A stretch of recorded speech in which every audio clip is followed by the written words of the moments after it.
You're listening to Just Ask Malia with Malia Horde from the Malia Realty Group, recorded at Bourbon Barrel Podcasting Studios.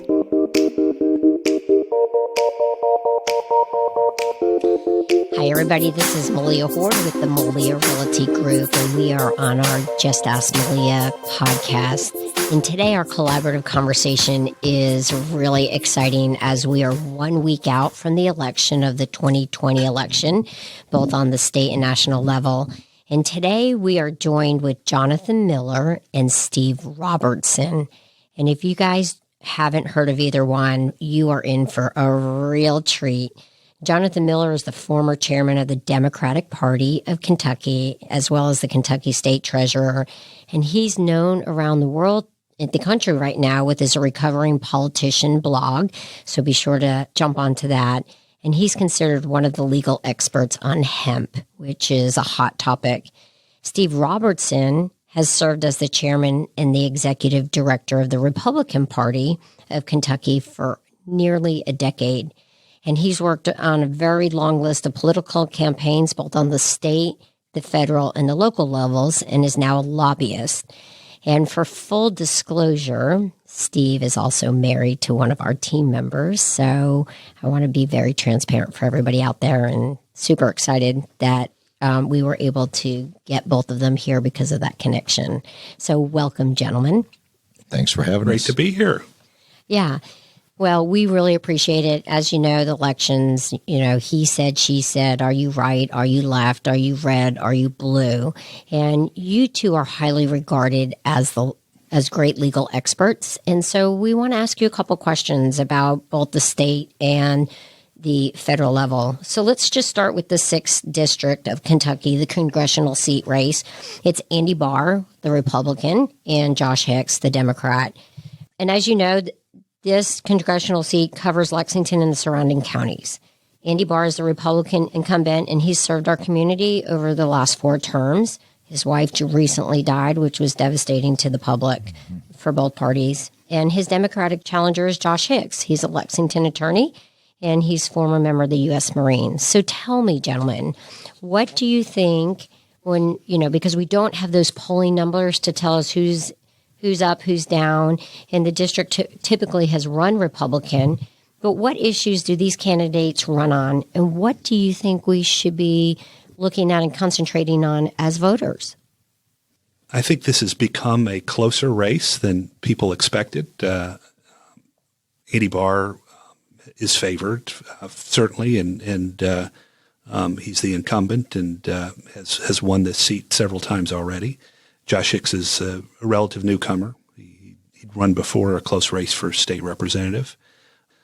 In the last few weeks, some of the folks that watch this nationally have indicated that they think the race is tightened. They still give Andy Barr the edge.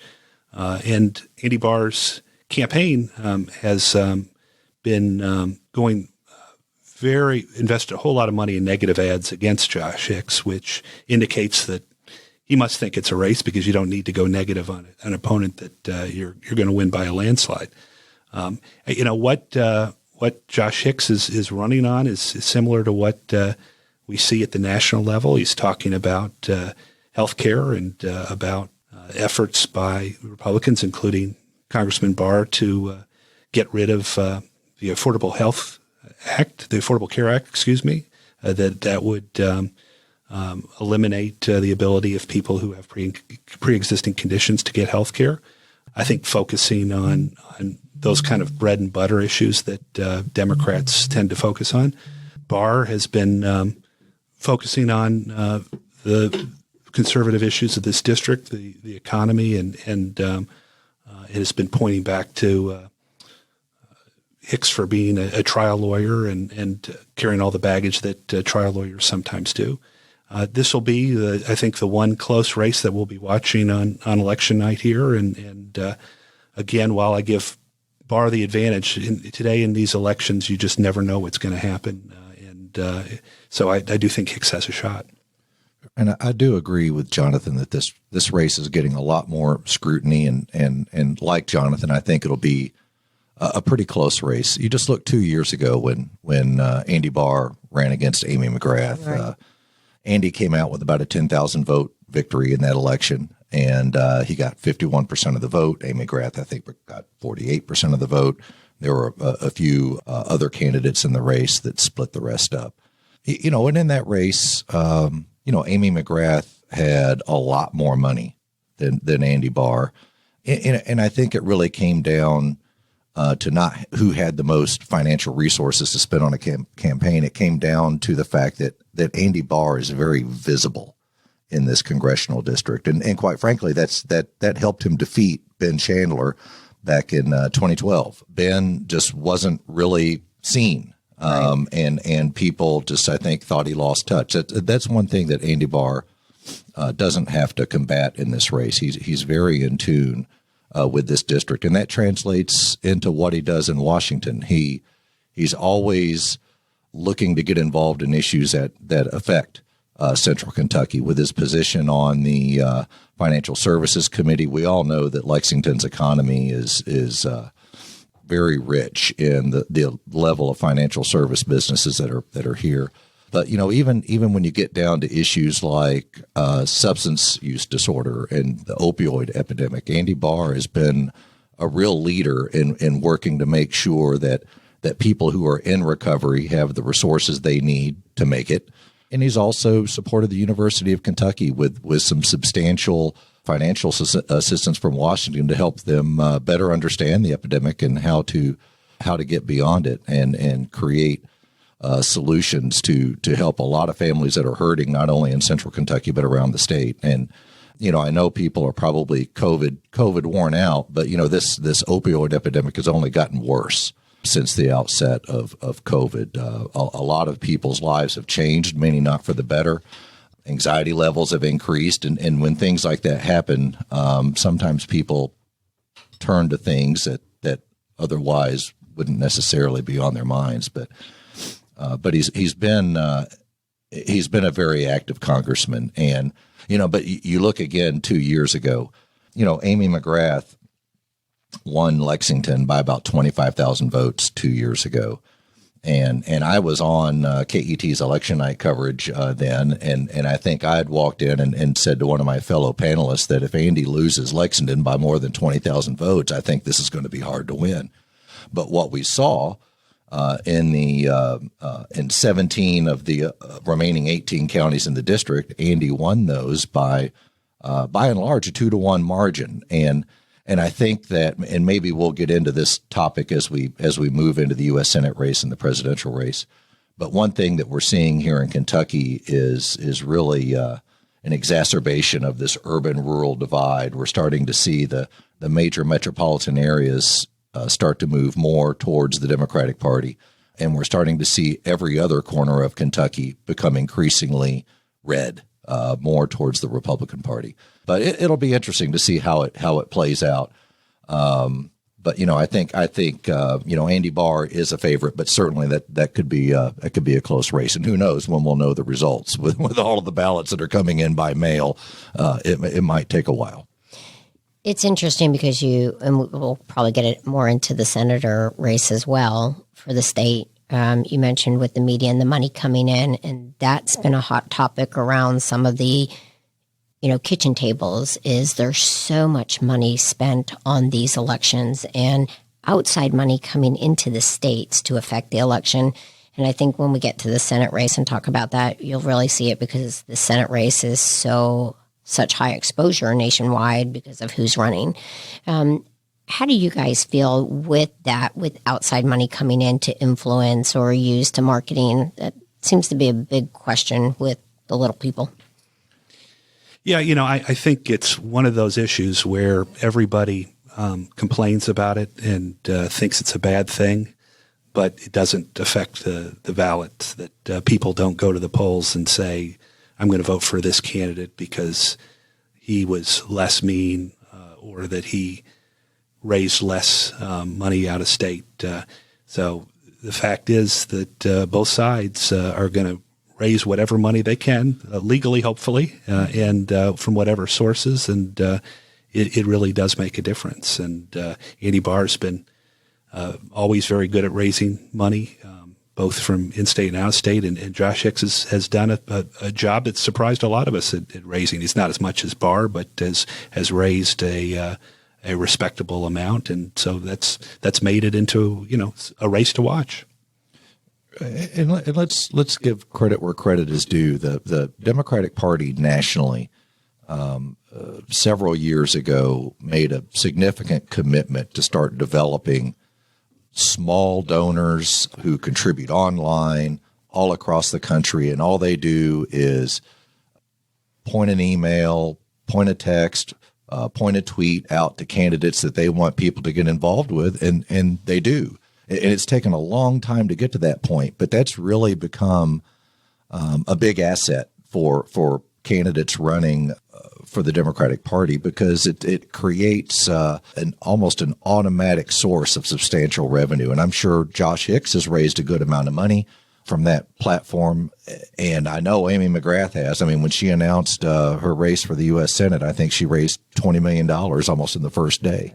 But that's I've never really been concerned about a candidate raising a lot of money. I think it's quite frankly, it's okay. It's an expression of speech, and you want candidates to receive funds. Where it really becomes a mismatch, or where it becomes an issue in the delivery of a campaign, is when one of the candidates doesn't have enough money to go out and wage a reasonable campaign. And here in Kentucky, none of the races we're going to talk about today fall in that category. Everyone has raised enough money to go out and run a legitimate campaign. And as some of your listeners are probably growing tired of all of the communications, so am I. Yeah. It was actually refreshing last night. I had a real live Lexingtonian come to my door. They walked up, rang the doorbell, walked off the front porch, stood in the walkway, and started talking to me about her candidates of choice. And that's been difficult to do in this COVID environment. But even I, who have been involved in campaigns for over 20 years, find it refreshing when someone comes to my door and makes their case. That relationship. Oh, yeah.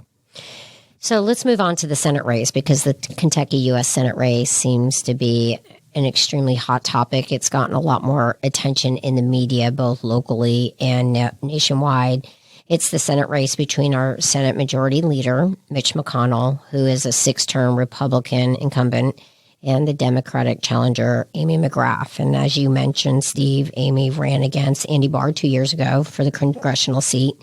Amy is a pilot in the U.S. Marine Corps, and when she lost the race for the congressional seat 2 years ago, we weren't quite sure where she was coming, and now she's back as the Senate race.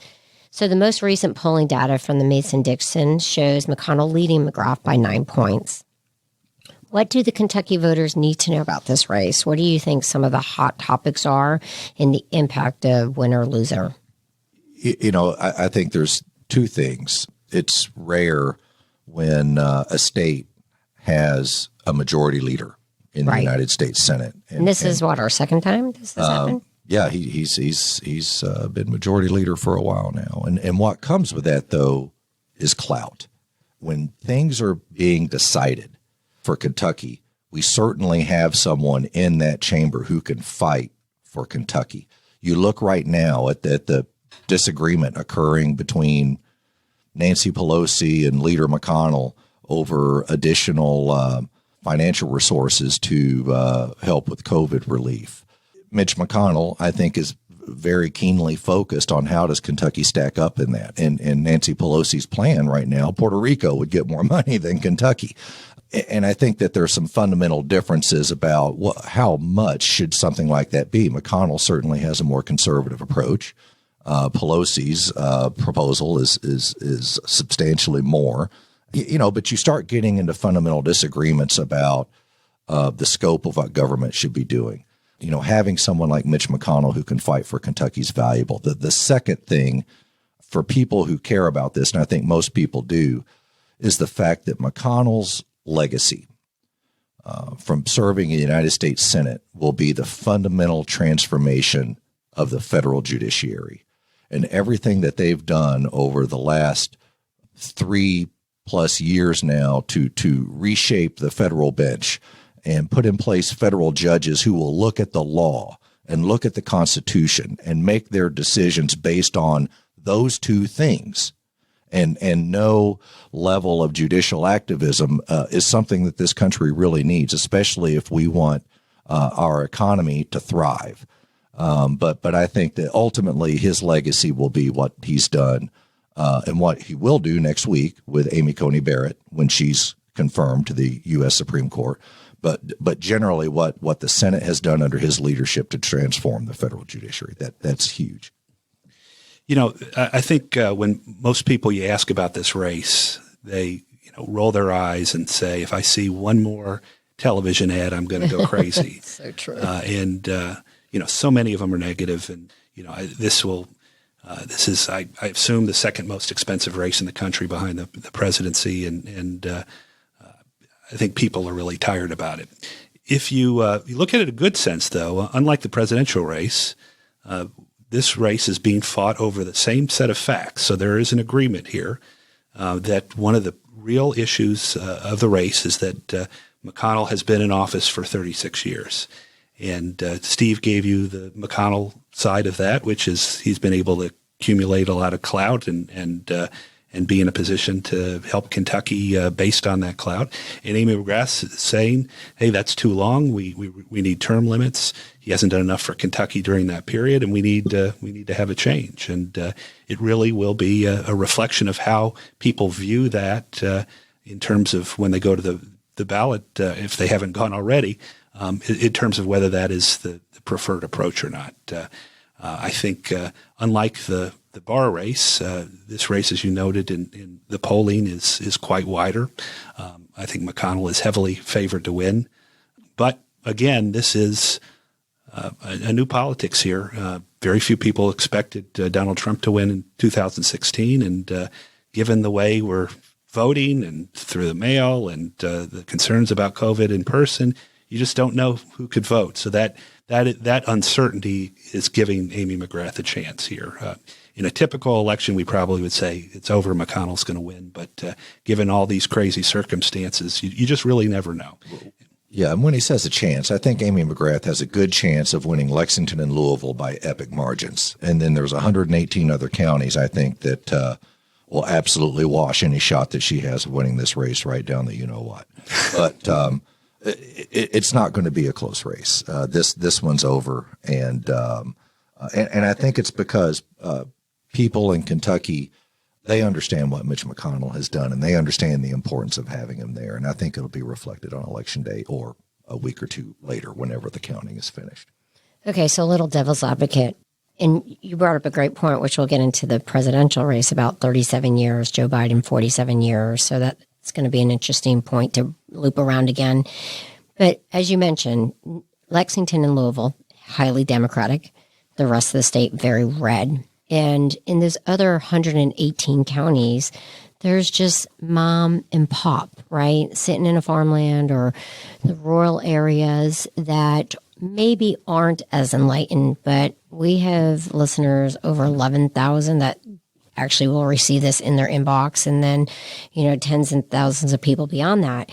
If Mitch McConnell loses, what is that impact? Explain that to just the regular average American stake, Kentuckian. Right. So if Mitch McConnell were to lose this election, first it would mean that Kentucky really doesn't have any influence in the United States Senate, and quite frankly, maybe the United States Congress whatsoever. Correct. Because if he loses, it means the Senate has then become, I would imagine, heavily Democratic. If a seat like Kentucky goes the other way, and it means that we will literally be fighting for scraps that fall off the table as we move forward. And every state has been impacted negatively by what we've been going through in 2020. But Kentucky's a small state, and that's one good thing about the U.S. Senate. Every state gets 2. And so there's a lot more equity in that chamber, and having someone in leadership matters, and it would absolutely be devastating for us. Jonathan? Now, if again, very long odds, but I do think it's possible. But if Amy McGrath wins this, it will likely mean that Joe Biden has won this by a landslide. That nationally, I can't imagine any circumstance where Biden wins Kentucky, but it would mean that it was a lot closer than anyone could have imagined. We will have an overwhelming supermajority of Democrats in Congress, which, from a Democratic point of view, is a great thing. I think that the odds of that happening again are very long, but there is this real level of uncertainty based on who's going to vote and how people are going to vote, and I think that leaves open the possibility. So when we look at the polls, right, the Mason-Dixon poll says that McConnell's above McGrath by 9 points. We look at the national polls, depending on what mainstream news media you look at or what internet resource you use, the polls are by and large not the same. How accurate are they? That's always a topic of discussion, usually after the election, because the side that did not prevail on election day always insists that their polling said that they were right in the mix. But I think there's other data points that I like to look at when I'm trying to figure out where a state or a particular district might go. And you look at, let's just look at Kentucky. Since 2016, for every political affiliation that's measured and tracked by the State Board of Elections, you've seen growth. You look at whoever people register can register for a category called other, whatever that is. And it's in the last 4 years that they've grown by 3,000 registrants. Independents have grown by 39,000. Libertarians have grown by 6,000. The Green Party has grown by 200 voters. The Constitution Party by 400 voters, the Reform Party by 55 voters, and the Socialist Workers Party, we do actually have one here, has grown by 200 voters. Wow. You look at the Republican Party in Kentucky, it's grown by 230,000 voters in the last 4 years. And then you look at the Democratic Party, they've lost 21,000 voters in the same time period. There's only one group that has moved backwards, and it's the Democratic Party. And the fact that, Donald Trump won Kentucky by nearly 600,000 votes in 2016. Well, the registration environment is no worse. It's a lot better for him. Mitch McConnell defeated Allison Grimes by about 220 votes in 2014. The environment hasn't gotten worse since then. It's gotten better. And let's face it, Allison Grimes is a lot more likable and was a lot more consistent on her public positions than Amy McGrath. So you look at the polling, but you look at the real numbers, the people that sit underneath those numbers, and there's nothing that's happened here that would suggest to me that the environment in Kentucky is worse. It's only better. But that's the data I like to look at. Jonathan, you want to rebuttal on that? I personally think Amy McGrath is a stronger candidate than Allison Grimes was, but we'll see on Election Day who got closer to McConnell. Frank Luntz tweeted last night that if Donald Trump wins the presidency, then his pollster profession is going to be out of business. So I think that we'll all be, again, looking at what happens here. It's obviously much more difficult to be a pollster given the age of cell phones and also now, again, I keep coming back to this, the disruption due to COVID. But I'm one of those people that goes on to Nate Silver's site, 538. I click on it at least 30 times a day to make sure that Joe Biden is safely ahead in the average of all the polls out there, and take a look at the Senate polls and House polls that they have as well. I'm still a believer, and to be fair, again, we all think that the pollsters got it wrong in 2016, but the fact is, Hillary Clinton was favored to win by an average of polls on Election Day by 3 points. She won by 2 points of the popular vote. Now, that did not carry her the Electoral College, obviously, but right now the average of polls shows Biden up by about 10 points. I think that will narrow, but if Biden wins comfortably by 5 or 6 or more, he'll win the Electoral College, and the pollsters will take a deep breath that they'll have at least another 4 years of being employed. Right. And I don't think that Kentucky is really in question in the presidential race. Donald Trump should win here easily. But, this is going to be decided in Pennsylvania, Florida, Michigan, Arizona, states that are real battleground states. And 538, the website that Jonathan just mentioned, I think all eyes are on Pennsylvania. That could be the linchpin to the whole election with their 20 electoral votes. We'll have to see. Again, we may not know until mid-November what has actually happened in some of these areas, if they are as competitive as some people suggest, like Pennsylvania and Michigan and a few others. So do you think in Kentucky we'll know the senator outcome quickly? We may feel pretty confident in the outcome of the U.S. Senate race on election night. That's possible. Andy Barr's race, that who knows? That one may take longer to sort out and work through. The presidential, I think, we'll have a pretty good idea. But there will still be a lot of mail-in ballots that need to be processed and counted, and I trust that county clerks across the state will get through it pretty quickly. They did a fine job, honestly, in the primary of working through that, and I can't imagine the workload that they're going to go through. But I suspect, in a week, week and a half, we should probably have a good number. And I think what most people don't realize is when they go to actually register to vote, even early, it's not a machine. So it's a physical ballot that they have to fill out and put into a box, and they're not supposed to be counted until election night. Right. Which honestly, I prefer. I love a paper ballot, because I've actually been involved in a presidential recount down in Florida in 2000.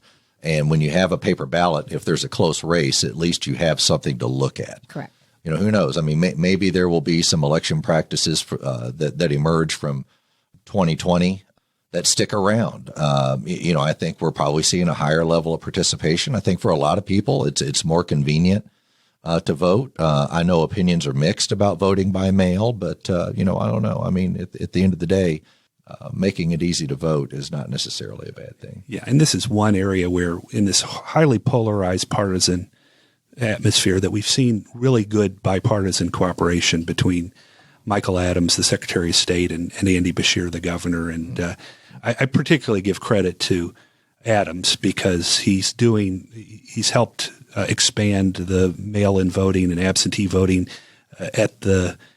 with the objections of some on the right. And so he's taken some political fire for doing that from his right wing. And so he deserves credit for being bipartisan on that. I agree. Okay, let's move on to the president race. The final race that we'll talk about is the presidential race. It's the most important race, right? People believe it has the most powerful position in the world. Some other call it the leader of the free world. And I can't remember a race that's ever been more contentious. I've seen the attitudes. I've seen friends and family, business associates become extremely volatile in talking about it. People don't want to talk about it. Then if they do talk about it, we're hearing a lot of cancellation of friendships. So we have Donald Trump, who's the Republican. He's held the office for 4 years. He totally surprised everybody when he won the opposing side. And then we have Joe Biden, who has been a Democrat and previous vice president of the United States. He's been in politics for the last 47 years. So, gentlemen, what do you think the most important issues for these candidates are that people are looking at? I think this election is about one thing. It's a referendum on Donald Trump. And I think the Republican Party would have loved to make this more a referendum on the choice between Trump and Biden. But Donald Trump has made this about himself and continues to make it about himself. And for that reason in particular, I believe, and I'm particularly hopeful that Biden will not just win this thing, but win it comfortably in a way that we won't have to be counting ballots for a long time afterwards, and that won't give Trump an opportunity to claim that malfeasance should overturn the election. We're taping this right after the debate, the final debate. I thought Biden won the first half. I thought Trump won the second half. I give it a draw, and a draw is good for Biden because he's just the more that nothing happens, there's no further scrutiny and issues, no big bombshells drop. He's sitting on a 9-10 point lead, and hopefully that means he'll win. Yeah, and the 9 to 10 point lead statement I think is a little empty because ultimately it's going to come down to a handful of states, and any one of those states is teetering on the edge of going one way or another. And I think when people look at this race, Donald Trump has one of those personalities. You either love it or you hate it, and even some of the people who hate it like the fact that he's not someone who was born of Washington, D.C. I think a lot of people like the fact that he is so out of tune with the political machinations of Washington, D.C. that they find it strangely refreshing. And I think that this is going to be an election that will probably keep us up for a while. We'll know quickly in Kentucky, but it's one of those things. The electoral map is a funny thing. And some of these states I think are going to take a while to help us understand who actually won. Listening to the Trump campaign, it sounds like everyone is going to become extremely familiar with Hunter Biden over the closing week of this race.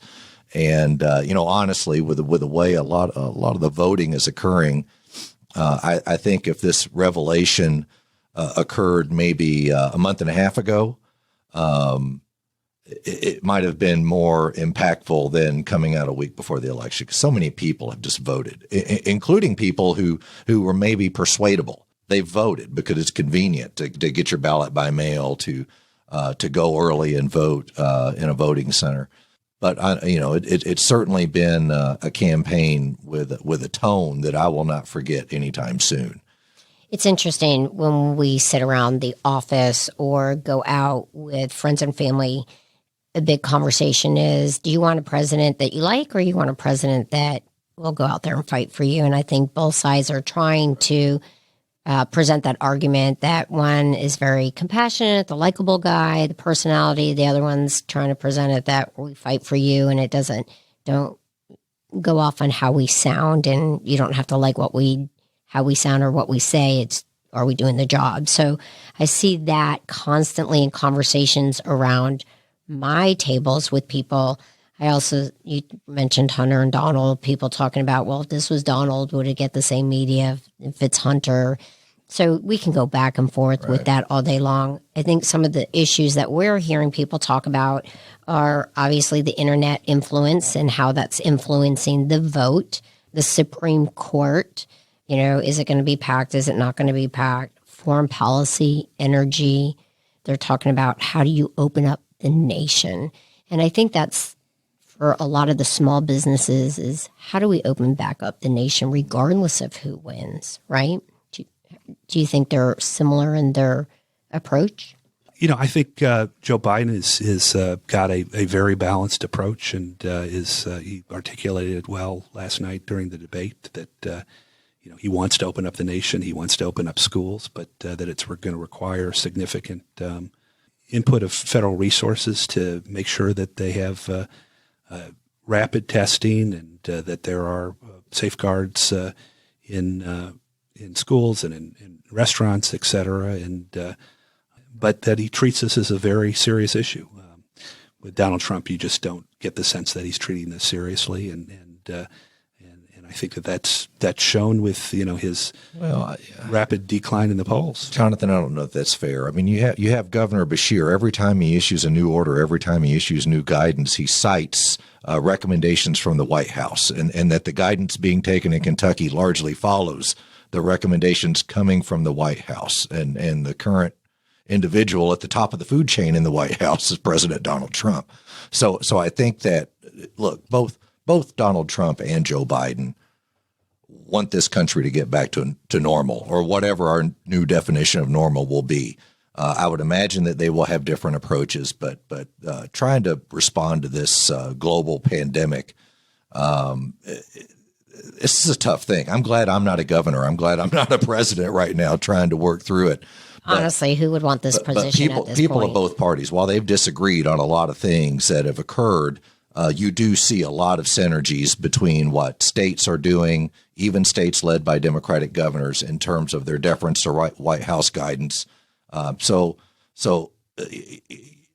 I think both individuals want to see this country come back, and at the end of the day, I think voters are going to have to look at which person's policies are going to promote the most rapid economic recovery possible. You look at where this economy was prior to COVID.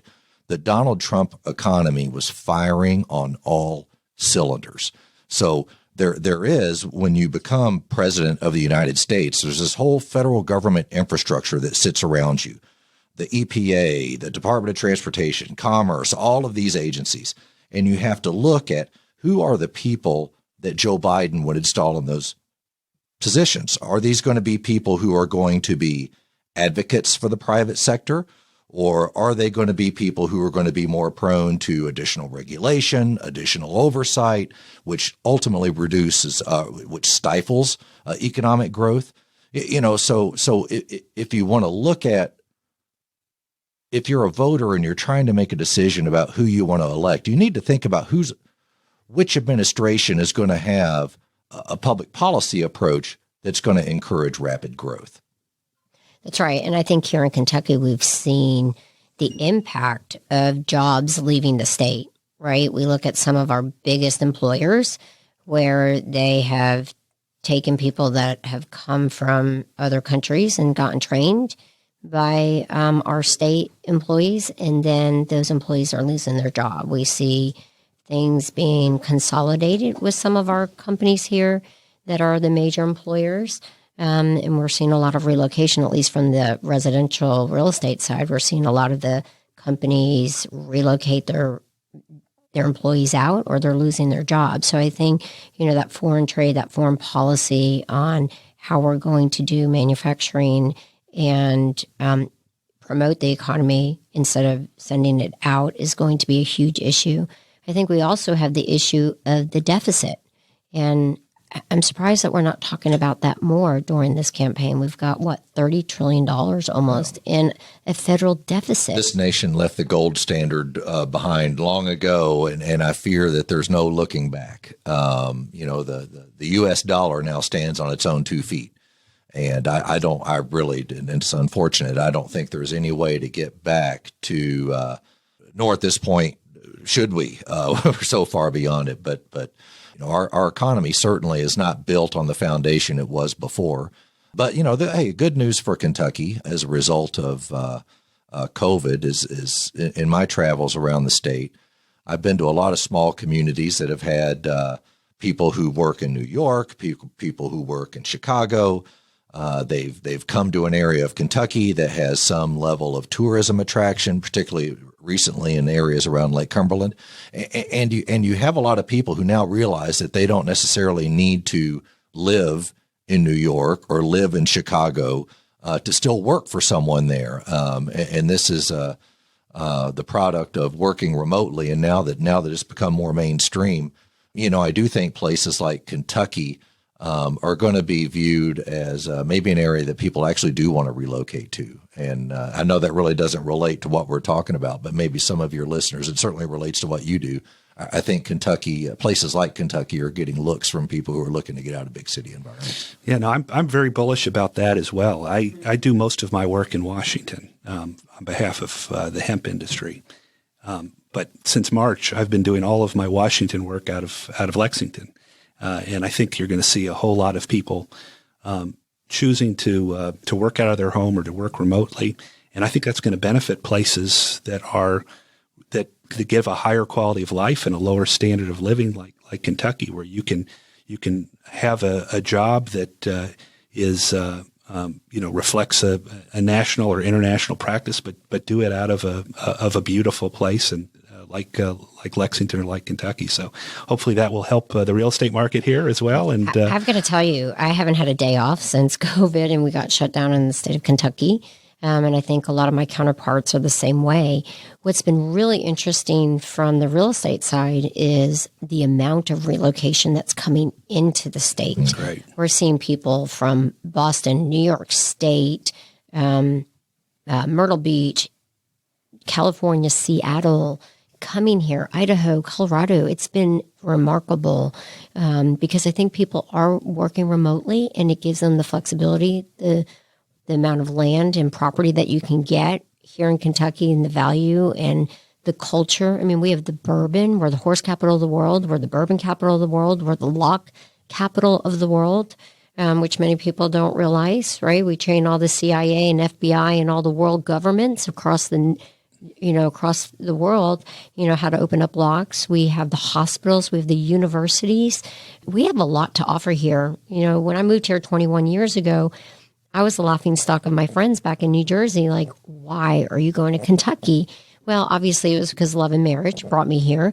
But when I look at it, I tell them now, listen, one, you could be here too, but if it was on the water, everybody would be here, right? And it's a well-kept secret that we love sharing. I think we have a lot to offer, and that's why people are flocking here, right? A lot of investors too find it's one of the top 10 places for investment. Well, we were talking before the show started. My youngest daughter went away to school and has a job that's remote and is now moving back home to Lexington. And I know that that's good for the real estate market and good for the economy, but particularly for her mom and myself, it's really particularly good. And so I'm hopeful that this represents a big change in the right direction. So what do you guys think? There's been a big issue about the delayed vote, having that delayed answer of who's going to win this presidential election. With that, there's been also the topic of conversation on both sides of, will you concede? And both sides are asking that, right? We've heard Hillary Clinton say, under no circumstances are you to concede. And then you hear Mr. President Trump, are you going to concede if you lose? Like, how do you guys see that working? One characteristic of this great country that we live in is the peaceful transition of power. And I have no doubt that if there is to be a transition in the White House, that it will be a peaceful transition. I think I'm not going to judge a candidate if they're not willing to concede an election on election night. There's a lot of votes that have to be counted, and they owe it to themselves and their supporters to understand what the actual outcome is. And with the volume of mail-in ballots that are out there in this election, not just in Kentucky, but all over the nation, it's going to take a while to get through it. And it's difficult. Jonathan and I are creatures of politics, and we've been conditioned that certainly by 1 o'clock in the morning, after the polls have closed on election night, we know what's happened. I learned firsthand in 2000 that was my first experience with election where that wasn't the case. I think candidates need to be cut a little slack in this election if they're not ready to step up and concede, just because there's just so much out there that'll take time to get through. I think a lot of Democrats are really scared about what happens if Biden wins states like Pennsylvania by 2 or 3, and Florida, the tipping point states that Steve mentioned, and then Trump comes out and claims that there was a corruption or malfeasance or whatever else he's been setting the table for the last few months. I'm less scared because I think even though he does that, I do believe in our systems, and I do think that the Republican Party establishment, people like Senator McConnell, former President Bush, others will step in if it is a clear victory and advise the president to go for the peaceful transition. So I'm not that scared, but there is part of me that does worry, and that part of me really especially hopes that Biden wins by the kind of margin that makes that discussion impossible. Yeah, and let's face it, close elections bring out the worst in both sides. Mm-hmm. Having been through one, the day after the presidential election in 2000, I received a phone call, and that afternoon I was on a plane to Florida. And one of the most repulsive things that I've ever seen occur in an election happened in the office of the Apalachicola election supervisor, when a team of Gore attorneys came in with the sole purpose of disqualifying overseas military ballots in the absentee process. And then on the converse, there was a lot of footage from an angry Republican mob in the Miami-Dade election office. I mean, but close elections bring out the worst in both. And whether it's Joe Biden edging up 2 or 3 points, maybe in Pennsylvania, or if Donald Trump wins by 2 or 3 points in Pennsylvania or Florida or Michigan or Arizona, go through the list, the opposing campaign is going to engage. That's right. Period. This is Regardless. not a one-sided issue. Trump will engage in a state if he thinks he has to. Biden will engage in a state if he thinks he has to. They will have cadres of attorneys out there in expensive suits and shorts because nobody owns pants anymore in the era of COVID. It's all just from the waist up. But they will be in there, and they will be pros, and they will fight for every vote that they can fight for, period. So we've seen a lot of looting, rioting, the topic of defunding the police, the Second Amendment. How do you think that will play in this election, after the election? We're waiting for that. I think that's a big concern of a lot of people. I hope, and I do believe that there will be if there's a peaceful transition of power. But I also hope that no matter what the result is that the American people are willing to demonstrate a similar level of peace. And that's a good thing about increased participation in an election. And I think that we will see higher participation in this election than we typically see because many aspects of voting have become more convenient. The purpose of an election is to go make your peace, make your statement, and do that through your vote. And when the election is over and the votes are counted and there's a result, accept it. It's been happening for ages here in this country, and hopefully that will continue. Yeah, I'm not concerned about violence after this election. I think we will probably see what we saw after the 2016 election, which was if Trump wins, the kind of peaceful demonstration, the women's marches that we saw last time that I thought were also good for democracy. So, but again, I'm hopeful it's not going to be that close. Great. You guys have been amazing. Thanks for having us. Yeah, thanks for having us. Oh, yeah, it's great. You guys have been wonderful. For all of you out there that have not voted yet, you can do so all the way up until November 3rd. We highly recommend and encourage everyone to get out there. If you need rides, there's plenty of people that will drive people. But your vote matters. And if you don't vote, you need to be silent because you had your opportunity to give your voice. And that's what America's so great about, is that we are a democracy and the people are heard. So I appreciate you, Steve. I appreciate you, Jonathan. Thank you so much for joining us. I tried really hard to be just a moderator, ask questions, because I wanted to hear what each one of you had to say, and it was very insightful for all of us. And for all of you out there, if you haven't listened to our podcast, be sure to download Just Ask Malia. Be sure to go back and make sure you listen to 538.com. And Steve, what's your poll of choice? I don't trust any of them. And be sure to Google these guys. These guys are amazing. We appreciate your time and your effort and your insight. And remember, when you're ready to buy, sell, build, or invest, just ask Malia. Well, that wraps up another great podcast. Thank you so much for joining us at the Just Ask Malia podcast series. It's always a pleasure to help the local and future residents of Kentucky make smart real estate decisions. And we love connecting you to our community. And that's why we do this. So be sure to subscribe to our podcast series. Make sure your friends and family know all about it. Tag, like us, find us on Facebook, social media. And remember, when you're ready to buy, sell, build, or invest, I'm your girl, Just Ask Malia.